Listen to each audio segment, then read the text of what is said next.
Jay and I are going to talk about his new book, Bright Precious Days, which has just come out. We're going to talk for a while, and then we're going to open it up to questions from you guys.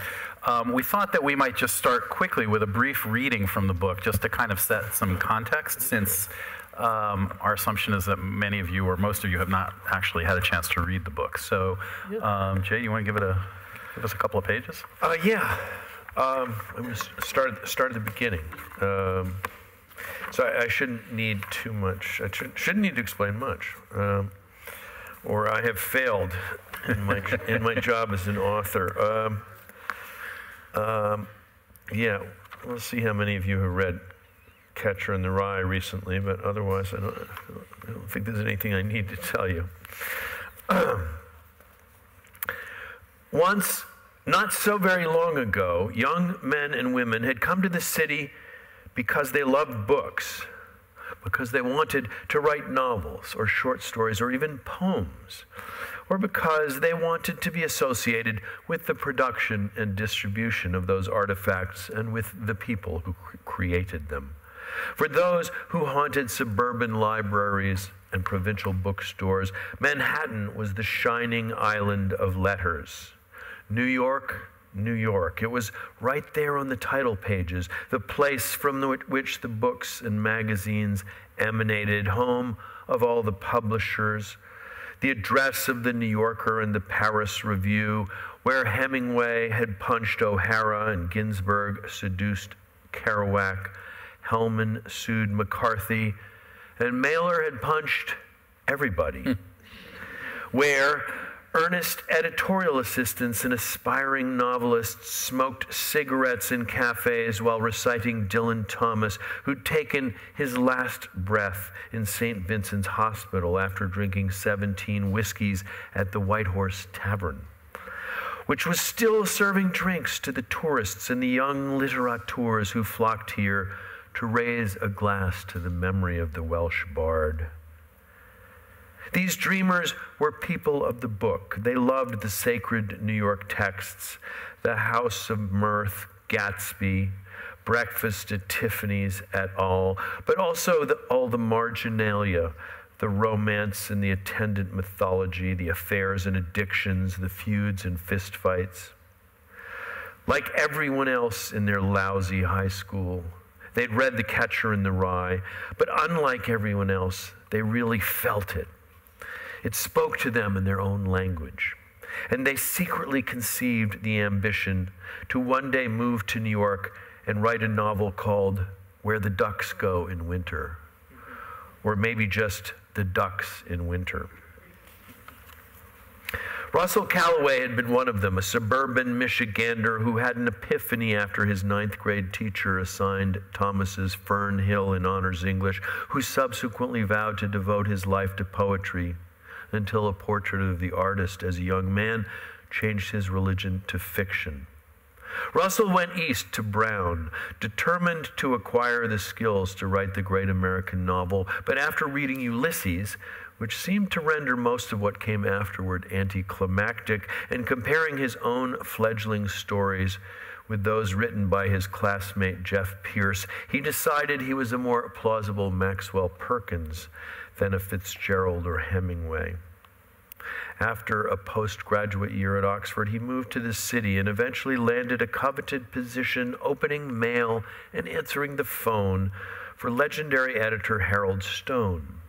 In his leisure hours, prowling the used bookstores along 4th Avenue in Greenwich Village, haunting the bars at the Lion's Head and Elaine's, catching glimpses of graying literary lions at the front tables. And if the realities of urban life and the publishing business had sometimes bruised his romantic sensibilities, he never relinquished his vision of Manhattan as the Mecca of American literature, or himself as an acolyte, even a priest of the written word.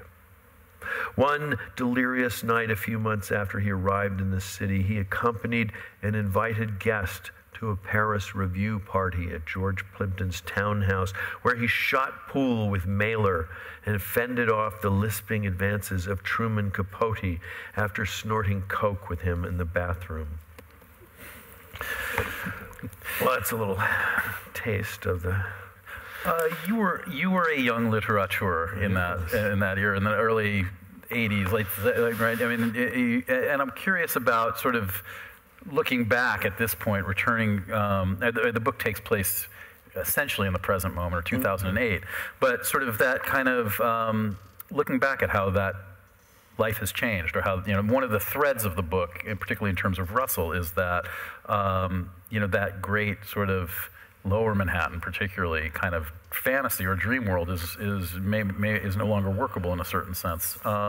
You still spend half the year in Lower Manhattan, is that right? Or most of the year? Yeah. So I'm curious your sense of sort of looking, of having been a young literateur at that period, and also the way it appears to you now. Well, I'm happy to report that people still do come to Manhattan to become writers, to write novels, to work for publishing houses and magazines. I'm afraid the magazines business is shrinking a little bit, and I'm afraid the rents are much higher than they used to be when I arrived in Manhattan at the very end of 1979. There always used to be these marginal areas. There used to be these edges. There were the pockets of civilization, the Upper East Side, the Upper West Side, part of Greenwich Village. There was sort of civilization, and everything outside of there was, a little bit beyond the pale. And therefore, the bad news was that you were likely to get mugged and have your apartment broken into on a fairly regular basis. But the good news was that the rents were affordable if you were a young ballet dancer or aspiring poet or an editorial assistant, and it was possible for people to open nightclubs and art galleries and so on, and these fringes and these slightly uncivilized areas. I mean, I think the dream that I wrote about there is still alive for some, in a very real sense. People still, people like Adele Waldman and Stephanie Danler are still coming to the city and writing New York novels and finding an audience, and believe it or not, it's still a very competitive. The privilege of becoming an editorial assistant and opening mail and answering the phone is still something that lots of people seem to want to do and get very, very badly paid for. Right. But this book, one of the themes of this book is the struggle of Russell and Corinne, who are now relatively successful middle-aged people, to stay in the city that they love, and it's not easy. I'm curious about writing about the. Writing about the industry in which you're a part. This, we're always told, writers are always told, don't write about writers, don't write about, it's inside baseball. I think that's largely BS, but I'm curious about if that was ever a question for you in terms of, one of the things I love about this book is all of the references, the embrace of all of these, where do the ducks go? The idea of going, Hemingway punched everybody, or the White House the White Horse Tavern, all of those sort of literary iconography in a certain sense. Is there a challenge in writing about that for an audience that is broader than the literary audience? I mean, are you introducing this material as well as my first book was called Bright Lights, Big City, and it was about an aspiring writer who worked at a New Yorker-like magazine. Yes. And it sold a few million copies, so I don't think that this is necessarily no, I agree. A subject that limits one's audience. I've always been kind of fascinated by that dream, that ambition, and I also, I guess I like the way that writing about my main character, Russell Calloway, who you just met there, if you haven't met him before, is an editor, and for me, it's kind of fun to be able to write about books and about writing and about literature by way of having a protagonist whose business is literature, and Manhattan is, among other things, the center of the publishing world. It's the center of many worlds, and in fact, this book, in this book and the two that precede it, one of my ambitions was to write about different spheres of New York life and New York industry, for that matter. I mean, the financial world, the art world, the publishing world. There's many of them, and I think that one of the things that I still really love about Manhattan is that, unlike some places that I know, the tribes mix. You go to a dinner party and you're apt to sit in a table with a fashion designer, an actor, an ad guy, a finance guy, and an artist, at the same table, and maybe a musician.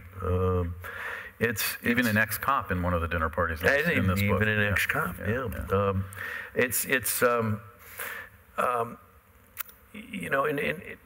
I guess one of the questions I pose in this book is New York still a place worthy of the dream, of the dream, and is it still special? And it's a debate in the book. There are people who say that it's no longer special. It's no longer what it was. And right. Although it seems that in this book, the specialness may have shifted its location, although not across the river to Brooklyn, but it may have shifted its location north, uptown. But that it does still have that promise, and that promise may simply be the walk, right? The walk a couple takes through a neighborhood they used to live in, and the kind of the layering of the life. Yeah. What about we were talking before, and I want to ask you about this idea of this is the third book about Rustling Corinne. Revisit them. The first book I originally had this notion of writing a sort of panoramic kind of social novel that was more broadly focused than my first two New York novels, Story of My Life and Bright Lights, Big City, which were very much single point of view novels with a limited time span and a limited focus. But I was one day standing on Fifth Avenue, and I looked across the street and I saw a homeless man standing next to Ron Perlman, the billionaire, who I recognized from the cover of Fortune or something. And I said to myself, I want to write a book that has both of those characters in it. But of course I needed the middle too. And I had written a story shortly after Bright Lights was published called Smoke. And I had introduced these two people. They were sort of the golden couple. They were good looking, they were really smart. They got married right after they graduated from Brown. And the kind of people, they gave cocktail parties, and so they posed this sort of,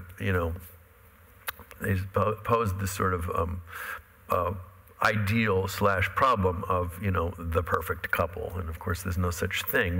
But they were going to be my every man and woman. And obviously, I became fascinated with them to the point that I did return to them after September 11th. I think though, if I'd really known that I was going to write a series, I wouldn't have killed off the third main character in Brightness Falls, who is basically the Jay McInerney character. His name was Jeff Pierce, and I referred to him briefly in this little reading. He was this sort of bad boy, successful writer who was Russell's best friend, and I think that having him die at the end of the first novel was partly my way of sort of killing off some part of myself so that I could move on. But it seemed terribly inconvenient when I realized that I was going to write another novel, because he was a good character. Right. The danger of not having long-term planning, right? Although in fact, as you will see, he continues to. He actually really sort of haunts everybody in this book. His novels previously out of print suddenly are revived by young people who start a website, and suddenly he's back in the story again. No, I didn't know I was writing what's now a trilogy. Right? Who knows what it will be? But I like the idea. I always loved John Updike's Rabbit books, and I always and Anthony Powell's Dance to the Music of Time is something I love. This idea of following characters over time really does appeal to me. Or the Bascom books, for instance. Yeah. The Zuckerman or whatever. There's those sort of. Yes, yeah. Richard Ford and Philip Roth have also done this to great effect. It reminds me of the Ford in the sense that I think. it's a kind of, I don't want to say an offhand trilogy. I don't mean it in a diminished way, but it's not conceived that way. I mean, you wrote one novel. I think Ford did the same thing with a sports writer. Yeah, and then felt 10 years later, felt the characters coming back. Yeah, I don't think he set out to. But I don't think he realized he was going to revisit Frank. Right. Yeah, I don't think so either. When he wrote The Sports Writer, and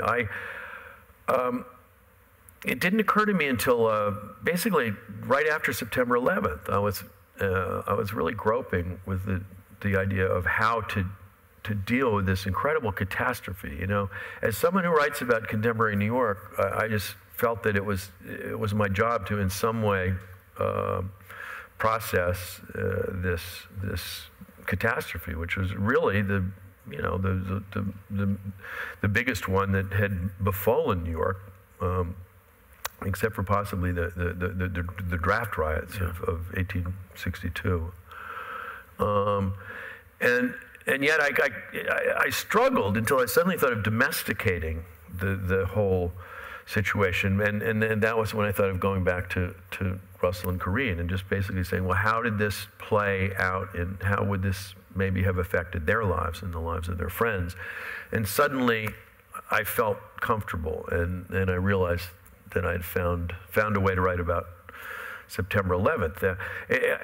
I didn't plan on having all of these books set against the backdrop of calamity, which it turns out they all are, because in this case, the new book is set against the financial crisis of 2008.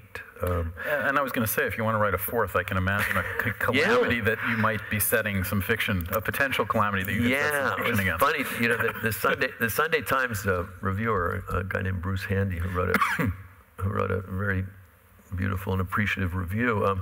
He said, I hope McInerney revisits these characters, except on the other hand, each book has a major New York crisis at its center, and I hesitate to recommend that he do it in case we have another crisis. But I think we may have one in the works as we speak. In case you haven't heard, there's a native New Yorker running for office. Right, that's right. That does make it a New York catastrophe. I want to just go back to this notion of the social novel. Well, first, before that, there's like three questions you've provoked here for me. So let's stay with 9/11 for a moment. Shortly after 9/11, about 6 months after 9/11, I was at a panel discussion in New York at the New School about sort of the role of fiction in a post-9/11 world. And among the people on the panel were a couple of novelists who said at that point, I can't imagine how to write fiction in this world. Yeah. There's that famous V.S. Naipaul essay in the New York Times Book Review around 2005, I think he published it, saying that, right, we now no longer can, fiction is no longer an effective. I mean, again, I'm not taking that point, but that was a kind of prevailing sensibility in some places in that era. And I'm wondering, in terms of your own fictional imagination, if you can talk a bit about that. I had the same reaction, and it took me a good year or two to even conceive of the approach that I eventually took. You know, I think Ian McEwan said much the same thing in the immediate aftermath. And I think there was no question that we were shell-shocked for some time to come. But you know, look, if art and literature can deal with the Holocaust, they can certainly deal with this, let's face it, much lesser catastrophe in terms of scale and human devastation. I mean, I think it's absurd to say that, you know, that this is somehow a subject which is too large to be encompassed by fiction. I mean, it's utterly absurd. I mean, basically, you're saying art is impotent if you know. I mean, I thought the Naipaul essay was stupid, really. I mean, you know, because it came quite a bit after the fact, and it just basically said what? So art and literature are incapable of dealing with the major crises and the major issues of human history. It seems. Ridiculous, and but I can well understand the initial reaction, which many of us had, which is, God, how do you process this, and should you? you know? But I think the answer is you can and you should. And you have to do it through the individual. I mean, that's the beauty of every good piece of fiction I've read that's revolved around any of those situations is that, as all fiction, they grow out of individuals, out of characters interacting with each other, out of characters struggling with the catastrophe. So it all has to come back to the character, which is what which is what you were doing also. I'm curious about, I want to go back and talk about the impulse to write the social novel. So because Brightness Falls was your fourth novel after Bright Lights and Ransom, and then Story of My Life. Yeah. So can you talk a bit about the impulse at that point in your career, having written huge bestseller and then two other books that did well, and thinking about making a broad shift out of that kind of, I mean, those books are all social novels in their own way also, but as you say, with a kind of tighter focus. Yeah. What was the impetus to really want to go wide in that way? Well, there were several, but I mean, the first two books, Ransom and Bright Lights, Big City, were very autobiographical novels, and you know, as many, and certainly many first novels are very autobiographical, but you know, eventually you exhaust the interesting elements of your own autobiography, and presumably you've learned a little bit more about the world. You know, when you sit down at 25 to try and write a novel, you don't really know a lot about the world. But you know, I was thoroughly tired of you know, writing about myself or you know, a version of myself. And I mean, the Story of My Life, I had a great time writing. It was, for those of you who don't know it, it's written from the point of view of a 21-year-old woman. And I just, you know, there's a big debate now about whether we can appropriate we can appropriate the experience of people who are different in, I don't know, gender and race than ourselves, and I think if fiction is anything other than journalism or memoir, then we have to, you know. I mean, I think Flaubert was perfectly within his rights to write about Madame Bovary, and I'm glad that he did. But again, The Story of My Life was a very narrowly focused first-person novel, and eventually I wanted to write something with a bigger. I wanted a bigger canvas, and coincidentally or not coincidentally, I was reading a lot of Balzac and Thackeray, and Trollope's The Way We Live Now was a book that had quite a big influence on Brightness Falls, and I was ready to take on a new challenge, and also to write a sort of big third-person novel. And what is that shift for as an artist? Into the broad canvas, imagining your way into a variety of characters. In this book, for instance, it's third person, but the third person narrative shifts chapter by chapter amongst a half a dozen or so characters. It moves back and forth in time as well, but those perspectives are constantly changing. So it offers us as a reader, I think, a kind of triangulation. We see a character from the outside, and then we get inside that character's head and understand what they're doing in a different way. What does that offer you as a writer? Yeah, it's a limited third person with a shifting point of view. It's well, there's a little bit of, you know, there's a little bit of a Rashomon effect to some of the multiple perspectives, but also I think the primary points of view are Russell and Corinne, and you know, this novel and its predecessors are really about marriage, perhaps as much as anything else, and so I kind of always conceived them as moving between those two viewpoints, and that is the case again in this one. Although I have to say, I think the Koreans stole this book. I agree. I meant to give them equal time, but there's no question. This is, you know, Brightness Falls is undoubtedly Russell's book, and this one is Korean's, and.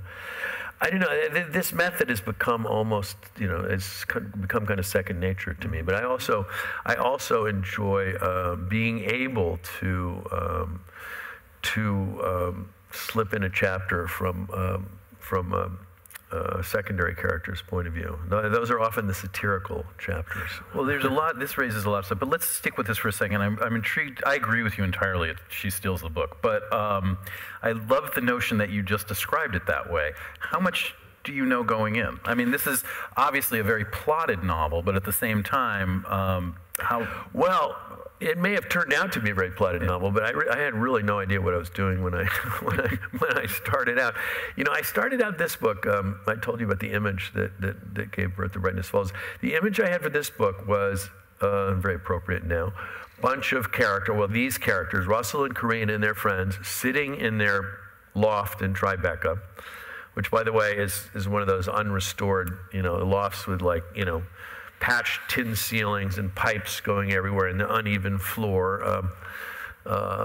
They were sitting around this loft watching the election returns of 2008. And that was where I decided the book would culminate. It doesn't quite end there, but that was that was the idea I started with. That was the image I started with, and then the sort of the plot, such as it was going to revolve around Corinne reviving an affair that she had in the previous novel, or running into a guy that she had met in a soup kitchen after 9/11 and had an affair with, and that was about it. I am not an outliner, and I'm not a very good plotter, at least not in the initial stages. And I really didn't know. I didn't know whether Russell and Corinne were going to stay together. I just had a few ideas. E.L. Doctorow once said to me that for him, writing a novel was like driving across country at night. Now you have to remember, this is before GPS. This is like 1982. He told me this, but he said you can only see as far as the headlights, but you can make the whole trip that way. You did that interview.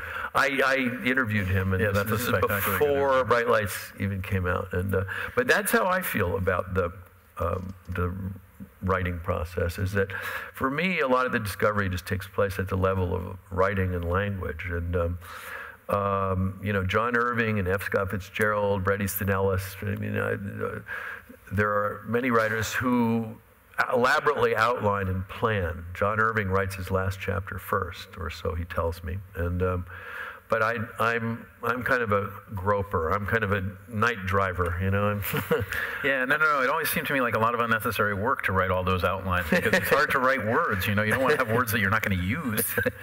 So how many drafts did you do of this book? How did it develop? I actually did this is probably 5 drafts. Mm-hmm. This is the most I ever have done, and I'm happy to. I mean, I'm really glad that I took that time. But this is by way of saying that the first draft was not very. It wasn't very well plotted. It was a bit of a mess, and I clearly didn't quite know where I was going.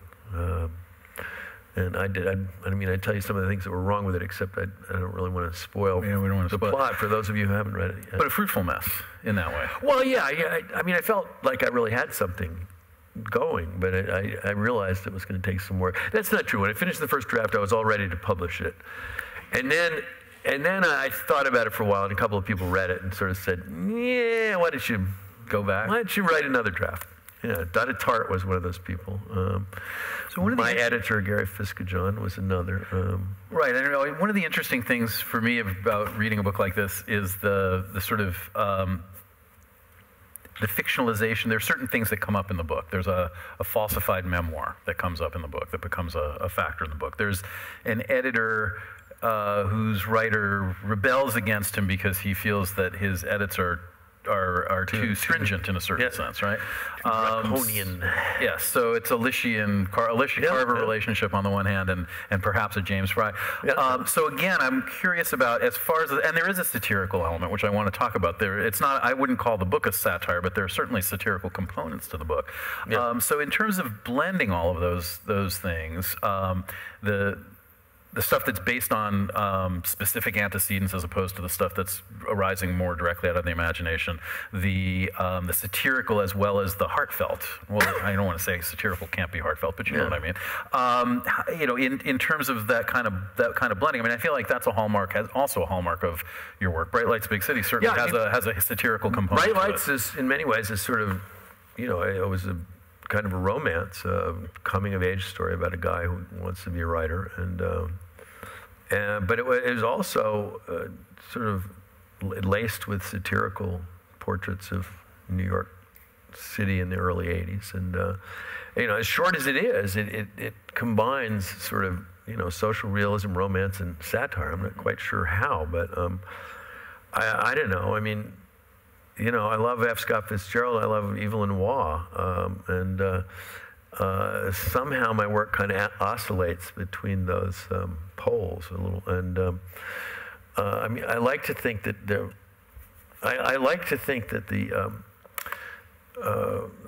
I have found a narrative voice that encompasses those elements, and that they don't seem totally heterogeneous. Mm-hmm. But yeah, in this book there are some chapters that are almost purely satirical.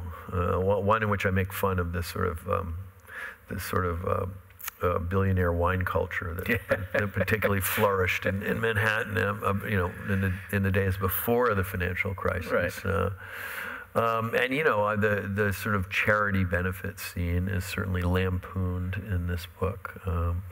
With the bidding all being broadcast on screens behind, you know, your bids would be showing up on this screen, so we could use you as peer pressure for your fellow bidders. But I think that these separate modes, these separate tones reflect to some extent my feelings about my subject matter and about New York. Which is to say that I can't ever imagine, you know, writing a 400-page book about characters that I despise. But at the same, you know, I have to be a little bit in love with the things that I write about. But at the same time, New York City presents so many targets that are ridiculously ripe for ridicule and. I don't know. I'm alternately fascinated and horrified by my own subject matter, I guess. Well, although that's probably a good thing in a certain way. I mean, but New York is New York has always been a character for you know, going back to Bright Lights. It's not only the characters set in New York, but New York itself as a landscape asserts itself. Were you aware of that from the beginning? I mean, you know, you wrote Bright Lights quickly, I think 6 weeks or so for the first draft? Yeah, Bright Lights came all in a rush. And, you know, I can't say that I honestly had any notion of, you know, of writing about New York when I wrote Bright Lights, Big City. New York was the setting of the drama that I was unfolding, but it was nobody was more surprised than me when when Bright Lights was taken to be some sort of statement, you know, sort of portrait of New York, portrait of an era, of decadence, or you know, a sort of some sort of statement about the zeitgeist. I thought I was just writing about a story, a Bildungsroman about a guy who lost his mother and wanted to be a writer, and I didn't really imagine myself as a chronicler of New York or an era or a generation or anything else. So I mean, I think it started out unconsciously, but at the same time, when I was someone who I had a very nomadic childhood. My father was kind of a corporate gypsy, and I never really lived anywhere for more than a year at a time, and I went to a lot of different schools. So, you know, unlike Raymond Carver or William Faulkner, I didn't really have a homeland that I could write about.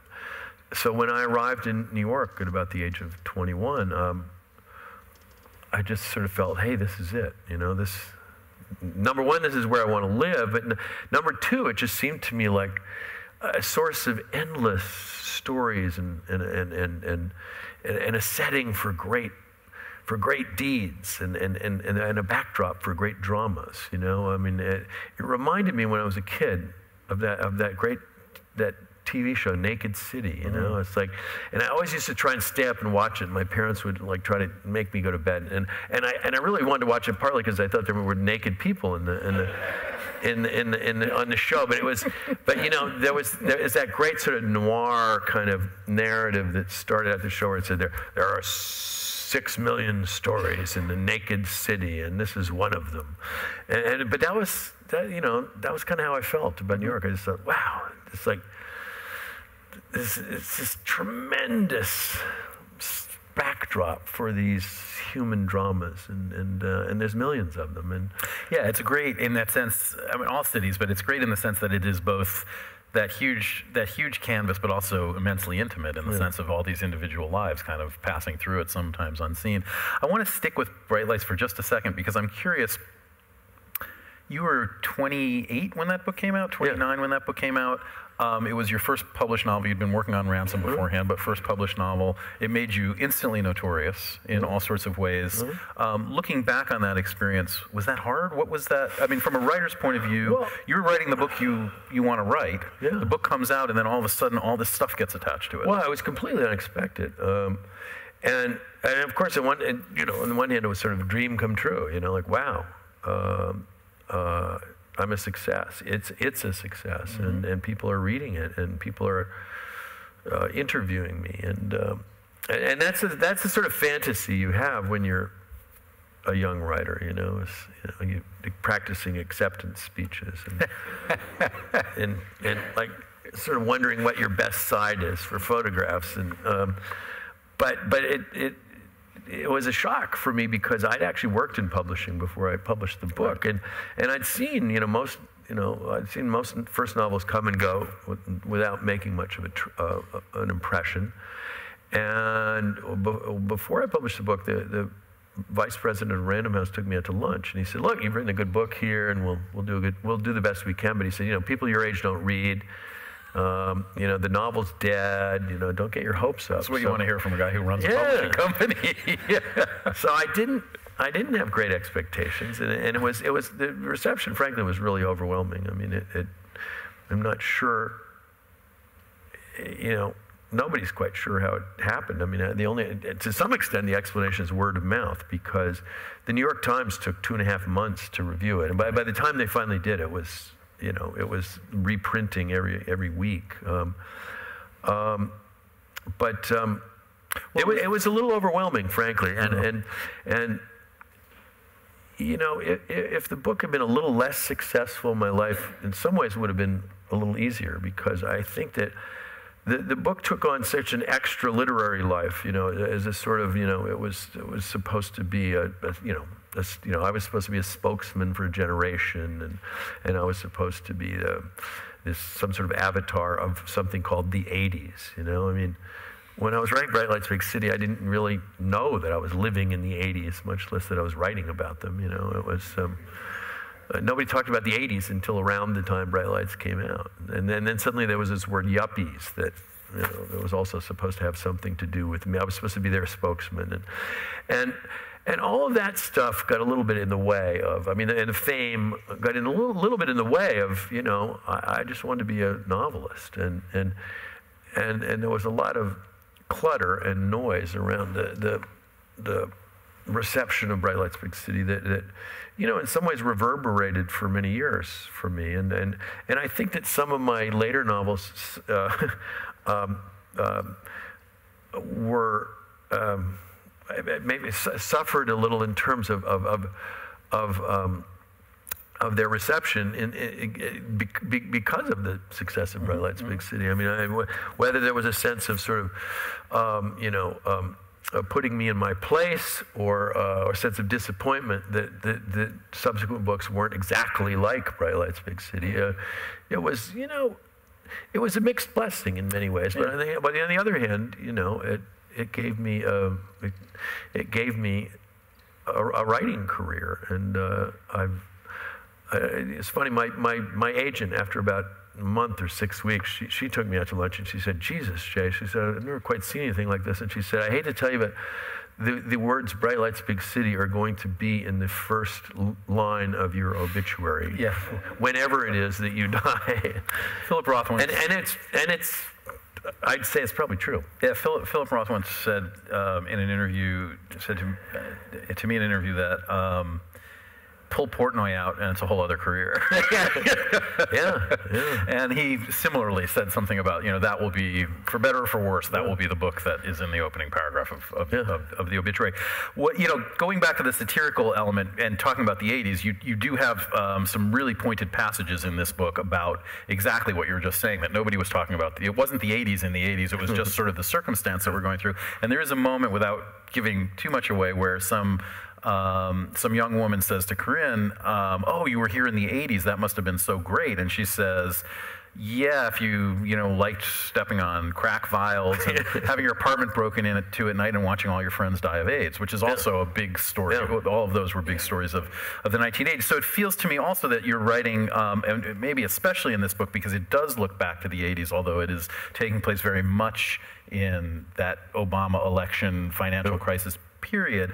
But that double vision. But these guys are, the characters in the book most of them are just turning 50. And that tends to be a point when you do start looking back a little bit. And a lot of these characters are getting a little bit nostalgic about their 20s. And their 20s took place in the 80s. Right. But, there is mixed... as you said, there's nostalgia, but there's also, and for some characters, a certain kind of realism, when crack vials were popping underfoot like acorns in the forest. Yeah. And, graffiti covered every surface. My wife always gives me grief about whenever I wax too nostalgic about you the should 80s. put our wives. Mine gives me grief about that too. She says, "Yeah, you really look. It would be great to have to leave Williamsburg before dark. That's really, that's the New York you want to go back to, right?" So what next? Do you think? Do you know? It's a hard question to ask you since the book's just out. But are you thinking about anything that you'd want to talk about? Yeah. Would you see yourself returning to these characters at some point? I undertook this book with the notion that it was the final one. Mm-hmm. Maybe just because I just like the idea of a trilogy, It seems kind of neat. A tetralogy doesn't sound quite as good. It's a clunky word. Yeah, it's a clunky word, but I really thought this was the final one, and now I'm not so sure. Because they're only like 51 years old when I leave them in this book, and there's certainly more that will happen to them. And they're interesting possibilities. Their kids, or their daughter in particular, is quite precocious. Yeah, and, they have they have twins, by the way. But I think that there's a good chance I'll return to these characters. In the meantime, there's a kind of a short novel that I want to write as soon as I get home, or start writing as soon as I get home. So, I have another novel in mind, and I'm thinking about Russell and Corinne, and I think there's a good chance, not to be too coy, that I will return to them.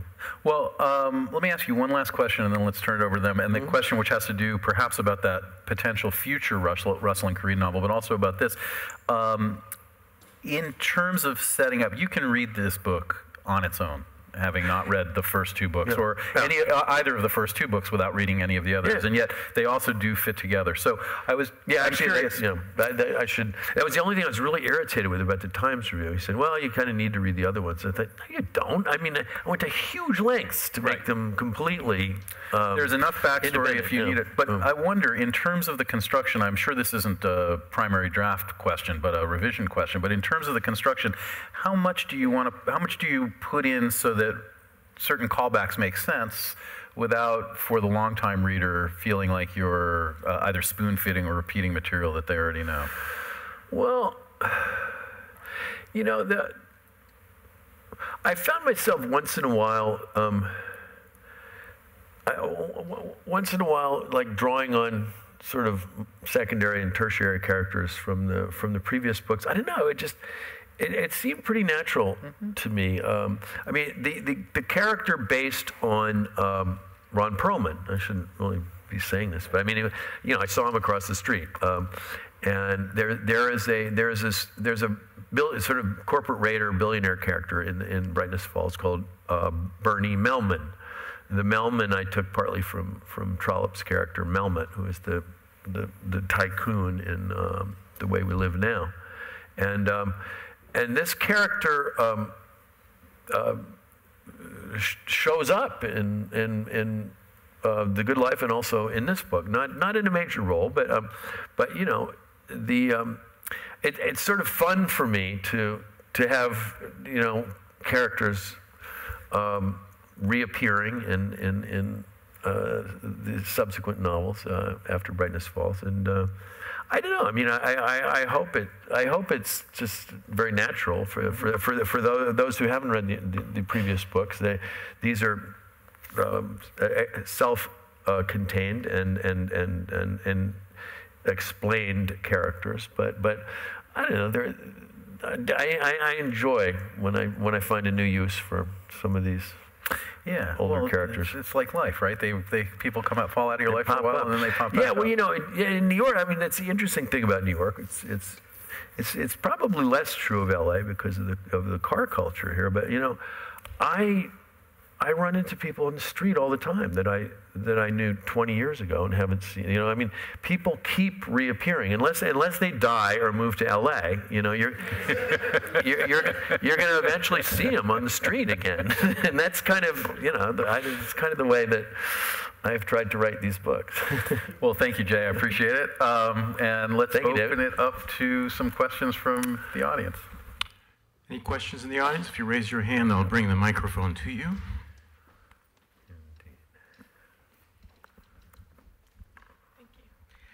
You mentioned that in the first year after 9/11, you questioned, or general writers questioned, the ability to write fiction again.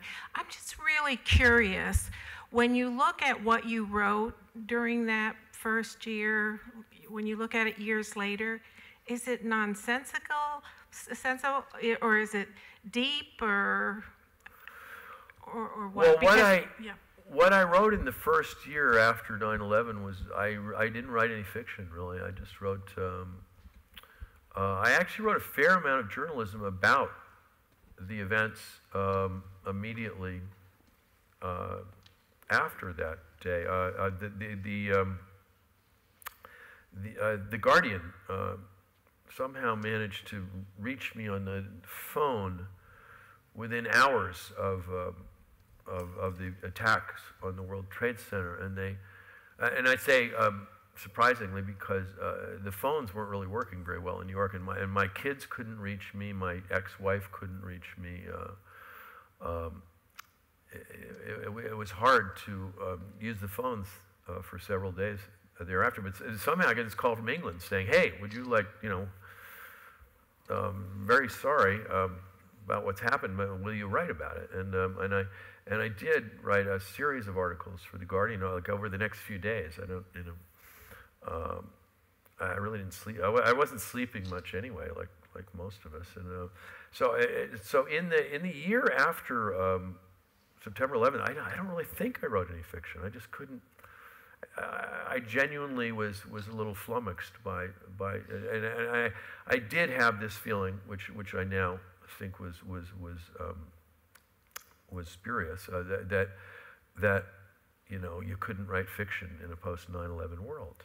And as I say, I mean, you know, what about the Inquisition? What about the Holocaust? What about World Wars I and II and the Civil War? I mean, I think that reaction was understandable, but I think it was incorrect. So it was a good year after September 11th before I decided to try to write fiction again. Yeah. So I work with students, and I'm curious, what is your educational background, and when did you realize you wanted to be a writer? Well, I mentioned that I attended a lot of different schools when I was growing up in England and Canada, in Switzerland, and all over the States. I mostly went to public schools.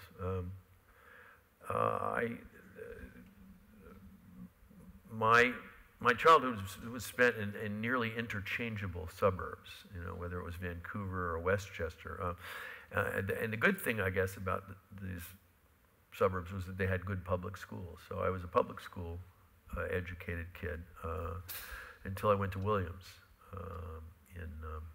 I graduated from Williams in '76, and I knocked around a bunch of jobs. And eventually got fired from the New Yorker as a fact checker. I think Ted was mentioning my illustrious career at the New Yorker, but I was fired for being a very bad fact checker. And at that point, I went back to I went to Syracuse University to study with Raymond Carver, whom I had met in New York City not long after I was fired from the New Yorker, and he suggested that I come and study. I was also fortunate enough to get Tobias Wolff in the bargain. They were both teaching at Syracuse University, and I was there for several years. I went to, I did the MFA program, and then because I couldn't think of what else to do, I enrolled in the PhD program, and I was allegedly working toward my my doctorate in Elizabethan literature when I wrote and published Bright Lights, Big City, and then I became a dropout.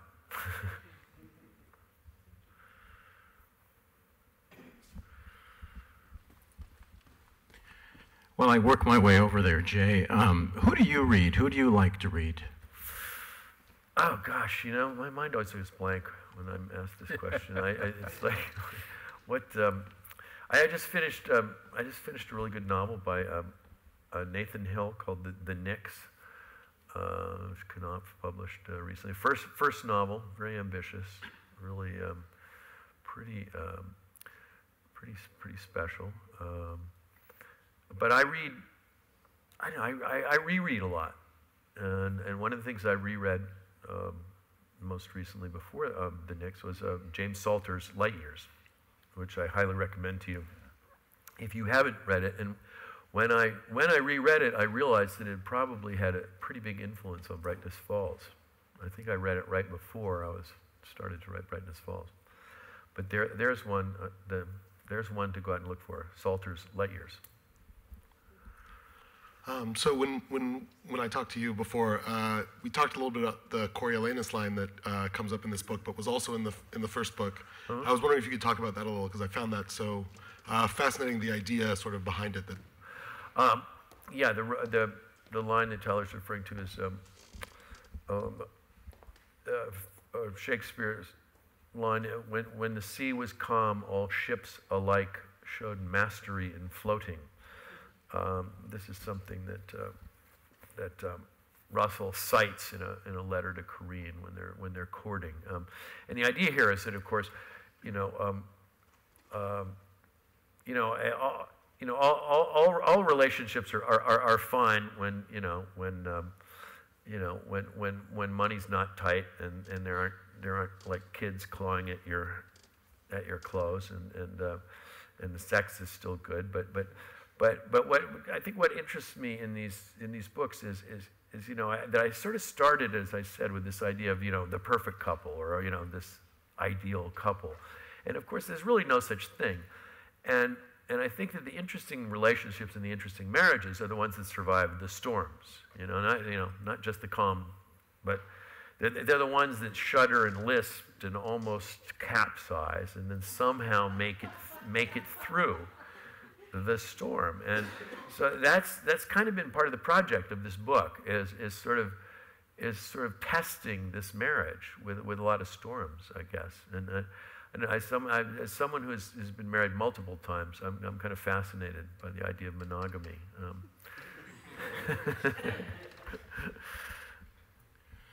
One more question. Hey, how's it going? I was just wondering, how do you approach dialogue in general? Do you find yourself being an eternal eavesdropper, or is it all imagination? How much do you find yourself asking, what would this character say, or what do I want them to say or need them to say? Well, I love dialogue, and I think that I rely pretty heavily on it. I've studied some of the masters. I mean, Evelyn I mentioned earlier, it's amazing what he can do with dialogue and nothing else. I mean, Hemingway was a master at making us believe we were listening to real conversation, although I think his dialogue is pretty artful, really, and sometimes arch. I think one of the things about being a New Yorker is that conversation is a sort of contact sport in New York, and it's a competitive thing, and I think that my characters speak that way. I've always wanted to write a play, and maybe someday I will, because I would love the challenge of telling a story entirely through dialogue. And I don't know if I'd be good at it, but I'd love to give it a shot. Well, isn't Irwin Shaw's Girls in Their Summer Dresses is almost all dialogue, yeah, isn't it? And that's another great one. It's amazing what he does with dialogue and just the sparest description. Yeah, that's another really. It's like Hills with White Hills like White Elephants. It's one of those great studies in the use of dialogue and almost nothing else. But it's. I think it is a question of listening very carefully and eavesdropping as much as possible. All right, well, thank you all. Thank you for coming. And thank you, Jay. Thanks to Jay McInerney. Thank you, David.